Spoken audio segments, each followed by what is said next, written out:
Society sees a family without a male son as incomplete. I found out that there are things called when your swimmers don't even have tail. Pressure of having a male child, for me, is coming from my wife. So when we were trying the first month, the second month, we started looking at this. It's like nice.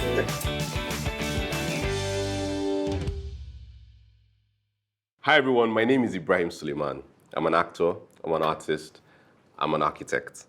I'm also somebody's husband, but most importantly, I'm a dad. Dads just get together and we talk about our experiences and our journey so far. And with me having these important conversations are these amazing gentlemen. I'm Bamidele. There's Collins. I have Ola and Taiwo. Yeah. Now, they're all dads. That's the thing that we have in common. Okay, some of us think we have only one or two. But that's another conversation. That's a good one. So, guys, conception. Most of the time, growing up, we just all have this impression that, all you need to do is have sex, with your spouse and ejaculate. And, in a couple of weeks, you tell you, yeah, we're pregnant. And then you're like excited and scared because bills. And then 9 months later, the baby is in your home. And then, it's pretty straightforward, right?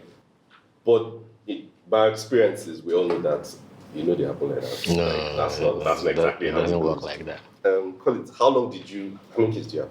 Just one? Good. One. See the smile on his face. Like, you know that smile when it's still, the pride is still there. It's still there. I'm a daddy now. Well, how long did you guys have to try before you got pregnant? Okay, so we didn't try for long. I think actively trying 3 months. Actively trying 3 months. Okay. Other one was just, Same here, actually. So our plan was to, spend like a year and enjoy our freedom and privacy before we started trying. So yes, there was that. We actually had a year after marriage. Good. In fact, we rocked COVID. Very well. Entire. And then after COVID, then we said, okay, so it's a new year. So let's try. Then it was like, okay, we're trying now. And we started 3 months and then baby came. Awesome. Amazing. Why do you have that look at your face? Probably because on one side it came from a different angle. I got married in 2019. Okay. My wife really wanted to get pregnant like ASAP. Sharp. And I was not of that opinion. Good man. That moment. Like, no, let's plan this thing and now that. She was like, no, let's just have these babies. No, the earlier they come, the better. Okay, I was convinced. Then we tried. She took in December. Okay. We got married October. She took in December. Then by the time she was confirming the pregnancy, the evening of that same day, she started having a brownish discharge. Oh no. And she was like, I think if you are pregnant, you shouldn't see anything coming out from your body. No, but that's usually the implantation thing, right? It might not be always that way, Right. actually. So I thought about that. So as in my day, and I told her, okay, let's watch. I have to check out some things online, and I showed her, look at this. If she already see this, probably 1 or 2 days. It should not be more than that. On the 3rd day, she started having serious pain. And she started bleeding. I'm like, the pregnancy is gone. You need to go for scan. Then the scan was like, return product. As a doctor, I see patients coming to my office complaining of the same thing. But I sat down, I was like, oh my God, miscarriage, return product. Who is going to help me do this evacuation for her? Yeah, because you're not supposed to be involved. Exactly. So she begged me. She said, no, please. I don't want anybody to do the evacuation. I want you to do the evacuation. I said, okay. I got this. Of course, I have a hospital of my own also and all that. So I called the matron aside. I said, see what's going on with my wife. And I want to do this codedly without anybody getting to know about it in the hospital. So we took her to the theater, we locked the door, tried to give her stuff to sleep so she won't shout and all. I broke down in tears. Like seriously, like, oh my God, I know I do evacuate within products, for my clients when they're in situations like this, and me experiencing it live. Yeah. She was even still feeling the pain during the procedure. I said, no. My major was petty, like, it's okay. And at the end, we got over it. 3 months later after that again, she took in another miscarriage. Oh, wow. Whoa. Then at that point, I don't know how I used to fight with patients. Like, no, you can't get pregnant and miss the pregnancy at the same time. There are a lot of things we can do to always prevent miscarriages, and this is happening to me 2 times. You know, it was a reality check. Mm-hmm. That's the truth. Fair. You know, I think I don't want to talk too much about it. I won't get emotional. Which is okay. Yeah. So then I told her, I say, I'm not going to evacuate you again. That we'll have to go for other options. Probably she should take drugs and let the whole thing come out and all that. And that's what she did. She took drugs and the whole thing came out. Then her normal menses came out again. I told her, say, let us wait till next year. That was 2019 that we got married. Then 2020 now. And she was like, your mom will start disturbing now. You know, things like that. African mom. I'm like, my mom, she knows who I am. She knows what I do. She knows my profession. She will never disturb. Lo and behold, 2 weeks later, my mom called me. So she didn't disturb your wife. I like that it started with you, sis. My mom called me. I was driving, I was in traffic, and she was like, what's going on now? You see that something is wrong with your wife, why she's having miscarriages. I'm like, Mom, I know what is going on. Nobody should get worried about this. And that we'll get over it with time and all that. I said, don't worry. When it's going to happen, it's going to be double. That's what I told her. I said, it's going to be double, don't worry. My mom was like, anyway, be Dr. Sha. You know, then that phase passed until last year. And my wife was like, babe, I'm ready now, please. Wow. Let's have another one. I'm like, all those emotional, this thing, when the thing drops. Yeah, I don't want anything again. No, let's rest. Baby will come, don't worry. You know, as a doctor, to be frank with you, I've started becoming scared and all that. I started getting scared about the whole thing, like another one, another miscarriage. Then we tried. Another pregnancy came. And that was it. You know, there's a particular moment that she normally have that discharge, around 5th week of the pregnancy. So she kept counting. Because she was worried. Yeah. 5th week came, no discharge. She did not tell me. I was not following her anyway. 6th week came, 7th week. Then she just surprised me with a scan. That's, baby, I've gone for scan. I said, which scan? The pregnancy scan, of course. We're going to have a baby. The heartbeats are there, not like just sack, no heartbeat. You know, it was a sign of relief. A very, very big relief. But there were a lot of things behind the scene. Yeah. All right, Taiwo, how many kids do you have? I have two. I have 2 girls. Yeah, girl dad. Yeah. And it's amazing anyway. Being around these girls have really, they are life-changing, basically, because primarily what they've taught me patience. I'm overall a patient person. I'm calm, but yes, extra. I'm calmer because they would, I don't want to use the word frustrate, but they will test your limits. Kids will test your limits. Come on. Luckily, we didn't have to wait for so long, like just like him. I was going to ask. Just like we didn't wait for so long. I think we got married in 2018, November 24th. So we had our daughter shortly. We had our first pregnancy shortly before our wedding. So we gave birth to our first child in 2019 of March 9. Right.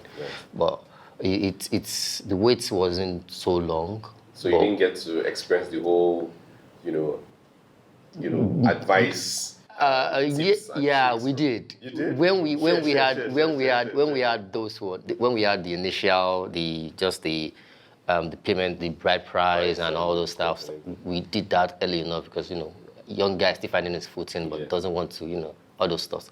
So the moment people knew, okay, you are now a married man. Okay, fine, you never do your traditionals, but you are now a married man. Okay, you should even Flavor Abi, what's his name, sang the song now. In 9 months' time, we'll come visit. Exactly. So everybody was like, okay, you are not experienced sexually and all that. This is how you should handle a woman, sex positions. Are you for real? Yeah, man. See, when we have guy talks and all that, a lot of information comes out. They're like, you should do doggy very well, you should do this. They hope you're not going to be doing missionary. I'm like, sorry, what's missionary?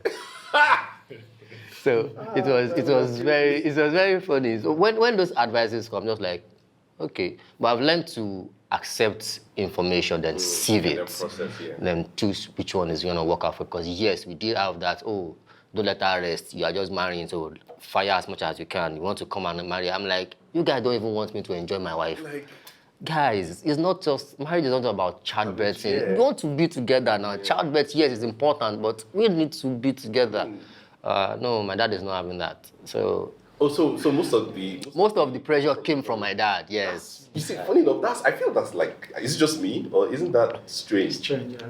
Because I think it wasn't strange for me because I'm the first child. So I think the African first child responsibility kind of a thing factored into here. So you have to exactly. So you have to get back early. No.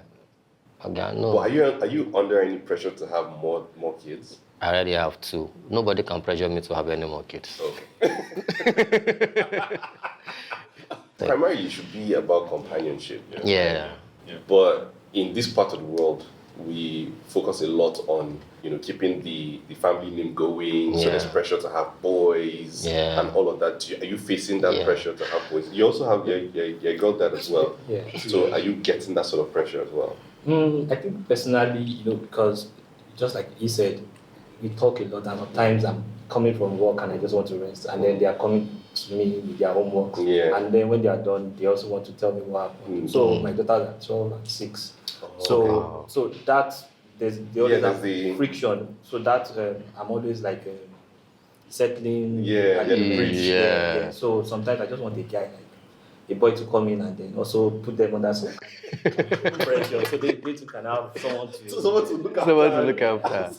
So I think so. The good thing is that before we had some discussions, and they were telling me like, if I really want a boy, then what you I'm thinking I'm going to go with that. So that's another thing. Like, because even I, before we started rolling, I came here and then these 2 medical pros, let me know that there are medication. Yes. And then there's also timing. And then there's some sexual practices. That can determine, when, the gender, the number. Yes. That, to me, that's like wild to me. Like, and I mean wild in a good way, I'm sorry. Like, it's fascinating because, okay, yes, I was aware that, you can do IVF and determine the gender. But I didn't know those medication that you could take and then also know what period of her ovulation.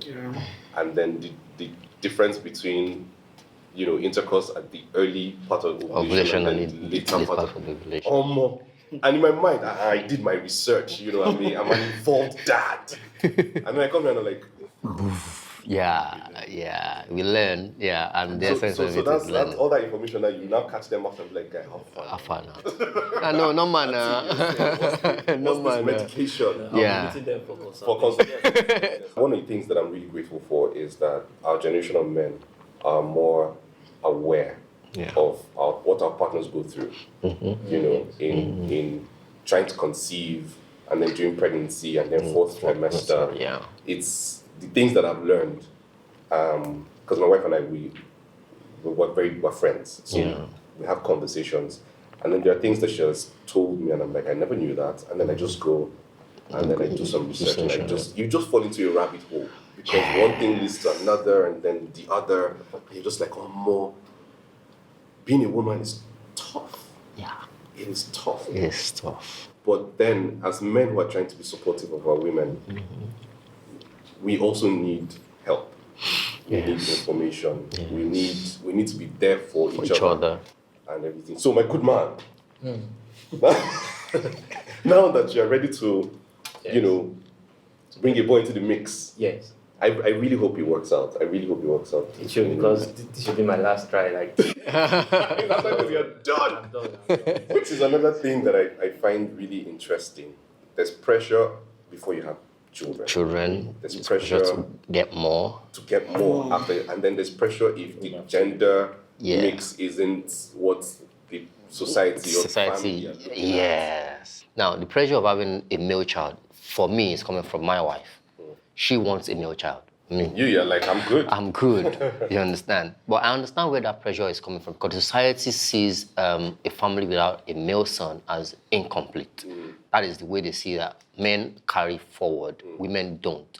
But once you have that and the couples have a kind of understanding and agreement, I think it helps each other to fight off those pressures. But that there won't be pressure, nah lie. I'm not going to let the society dictate how I live my life. You're not stereotypical. I'm not, no.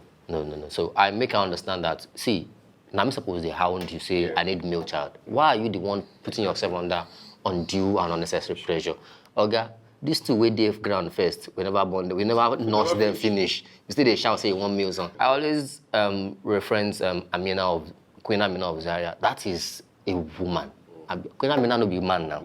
But we hear of her story today because she did express that even some men, most men did not achieve in our time. Ride a horse into battle. Into battle. I even read sometimes that she died smiling. Like, who died smiling? So it takes a lot of courage. So it all boils down to how you train your child. So I'm not that kind of friend that a male child supersedes over a female child. No. People say I'm feminine. I don't care. But that is just me. So I think that pressure, we need to first have that mental shift of a male child versus a female child. All child and child. Now, waiting you raise you go face. Awesome. So, did anyone here find anything like new about themselves at some point? Do you think that, oh, wait a minute? I mean, I know that we haven't tried for long, but what if it doesn't happen and then it's my fault? Yeah. Well, personally, I would say I don't think I faced much pressure from my wife. Okay, because largely we are friends as well. Yeah. And I think that's even matters when you are going into a relationship. You know that, okay, this is going to lead to marriage. We had some understandings, like basic understandings before we even went as far as marriage and all that. So, but when you say at the back of your mind, I think that is pressure coming from you yourself. Yeah, exactly. So what I discovered, it was a learning period for me because without her even having to ask me, let's go do a test. When we're trying the first month, the second month, we started looking at ourselves. Side eye. She said, babe, I think I should go and check myself. I said, fine. You know, women, we can always say, oh yeah, go check yourself. But then I think one day I was brushing and I was like looking at the mirror and I'm like, shouldn't a man also check himself? If this is supposed to be like a level ground. I said, okay, babe, I think I'll go and check myself as well. She said, please do. I didn't want to. She didn't know how to bring it up. And that brings me to this conversation that the way you pass that message across to your spouse, whether it's a man in the question or a woman in the question, matters a lot because I want to believe that as Africans, most of us have fragile egos. Fragile egos, like you can take a jab at somebody, even if it is, oh, dude, a brother or a friend or a cousin that is going through the infertility phase. If you tell them things like, are you sure you are okay? First of all, you who is asking someone who is if the person is okay, are you even okay? How do you know you're okay? Because you've not been in that position. So it was a learning period for me, like I said. I found out that there are things called when your swimmers don't even have tail. Apparently. Because I looked at my scan results. They said, okay, you're perfectly fine. In fact, you're okay. I said, okay, fine. My wife hasn't done her report because the nurses were looking at me funny, like, dude, why are you bothering? Do you understand? And I said, okay, I'm happy to hear that. She said, it's a good news, you should actually be proud. I said, why? Because I was wondering. Said, there are some people who their sperms don't have tails. It has two heads. There are different. There are different formations, doc. Right? Yeah, true. There are different formations. So it was nothing is new in nature. So I was like, okay, please. I think I need to start because I'm a community nutritionist. I said maybe I need to start talking about nutrition for sexual health. Because I feel a lot of people need to know that there are certain foods you eat that can make your sperm not have head.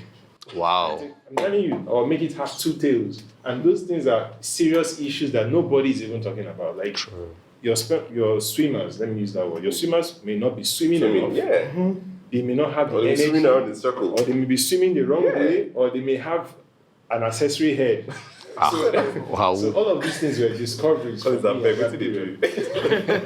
were discoveries for me at that time. And I really think the way my wife communicated the whole test thing to me helped a lot, because I saw the friendship in how she told me. I saw the support in it. So this is fine, you're good. Later, she found out, oh, okay, I think I may have some fibroid here and there. Which is very common. Which is very common. African especially. You know. So when I saw the way she handled my own case, of course, it was a no-brainer. It was a no-brainer. You have to reciprocate. I was like, babe, don't worry. I think this is fine. The doctor said it's not even going to affect the implantation and all of that. So fine, then there was a time we went for a church program. I was actually going to go there. Yes, and it's very vital, because a lot of things can be corrected in the church setting. A lot needs to be corrected. Needs to be corrected in the church and in the family setting. So in the church, we went for like a couples thing, and it was couples trying to conceive. There's this couple, and the pastor said, so it was an early morning prayer, and said, so lay your hand where you know you need the answer of God the most.